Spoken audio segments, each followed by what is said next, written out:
Ang intense ng mga kaganapan ngayon sa abot kamay na pangarap sapagkat ikakagulat ng sobra ni Eric ang mga sasabihin sa kanya ni Giselle dahil sa hindi siya makapaniwala kung paano nito nalaman ang tungkol kay Justin.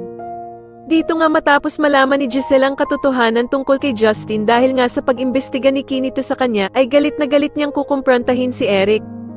Samantala ay ikaiinit naman ang dugo ni Doc Carlos nang malaman niya na kasama ng asawa niyang si Lynette si Doc Robert at pakiramdam nga nito na pinagtataksilan siya ng kanyang asawa. Ngunit kahit anong paliwanag naman ni Lynette kay Doc Carlos ay hindi siya pakikinggan ng kanyang asawa at mahahagisan pa nga siya nito ng baso na mag-iiwan sa kanya ng mga bubog.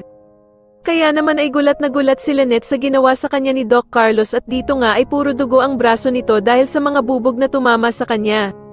Sa kabilang banda naman ay muling babalik nga ang feelings nitong si Doc Robert kay Lynette dahil nga sa pagyakap nito sa kanya nang makaramdam nga ito ng sobrang takot.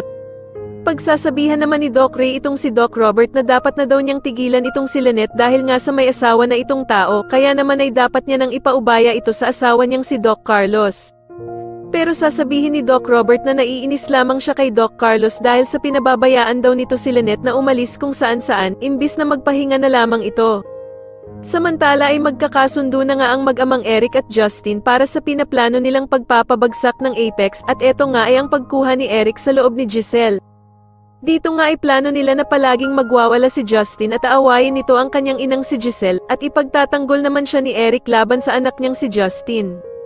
Sa tingin nyo dito na nga kaya tuluyang lumabas ang totoong pagkatao ng anak ni Eric na si Justin, mas lalo na nga talagang nagiging exciting ang mga susunod na kaganapan kaya naman ay mas lalo pa nating abangan ang mas lalong gumigandang abot kamay na pangarap. Maraming salamat po sa inyong panonood at sana po ay masubscribe nyo ako. Maraming salamat po.